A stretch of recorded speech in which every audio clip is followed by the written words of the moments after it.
So today I saw the 2 episodes of Ahsoka, the new series on Disney Plus, and right now it's a great start and setup for the rest of the series.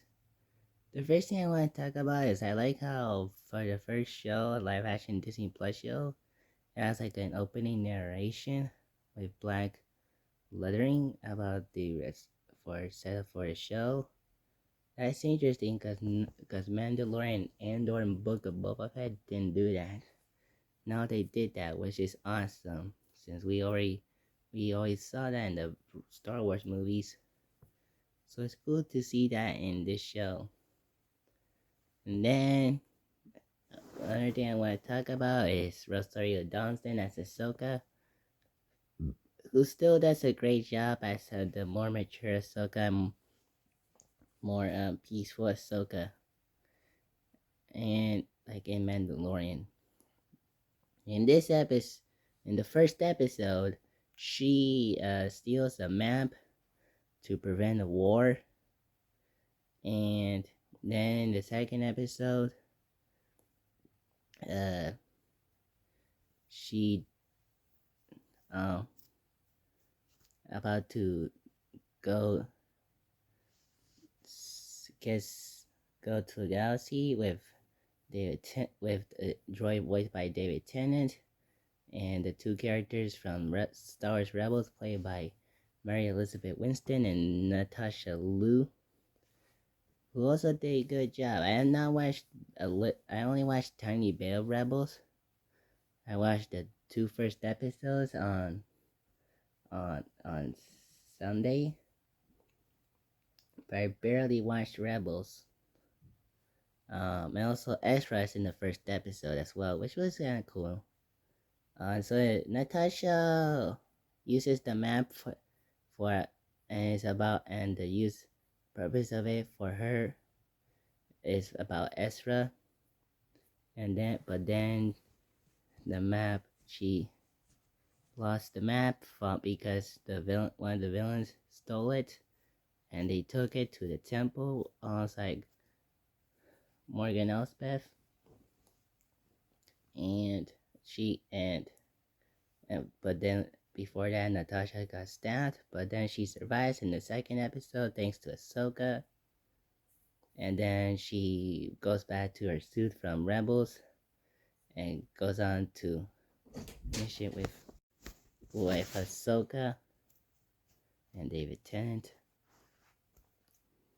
And also I want to talk about is Ray Stevenson, since rest in peace, since of course he was one of the main stars, and unfortunately he passed away before the series premiered.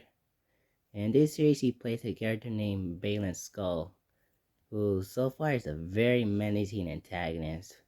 Is in the first scene in the first episode, he kills off a lot of people in the first episode and frees Morgan Elsbeth. Like he is one menacing dude. And they do a touching tribute to him at the end where it says, "For our friend Ray," which is pretty touching and cute to do. But yeah, so I can't wait to see more of Ray in this show. So he's gonna play a more prominent role than Gaspar Ulloa in Moon Knight. Also rest in peace. And I wonder if Lance Reddick will be a prominent part in Percy Jackson too. But I thought the action in this show was pretty cool. The first fight scene where Ahsoka fights droid guards after she steals a map, as well as the final episode 1 fight with Natasha attacking the robots, and then one of the villains, and allied to Baylan Skull, stabs Natasha, like I said. Then the second episode where Ahsoka fights a robot guard and one of the villains. I'm not sure which villain that is because the villain has a mask and he has a dual lightsaber, which is sort of like Darth Maul's lightsaber. And it was a cool, and also during that fight, also Mary Winston also does attacks people with her ship, which is a really cool fight scene too. And the visuals on the show looks really good, like really good. And also the sets of it, like the ships and the places from the show. Yeah, this is so far it's a good show. Can't wait to see more of it. And each Tuesday at 9 p.m. Cause they announced it that it's gonna be at midnight. So this is why it shows it's much the skies the look of this. So that's why it's night. It's at night. This is why the video is made up this time. So yeah, that's it for this video. Peace out. Bye.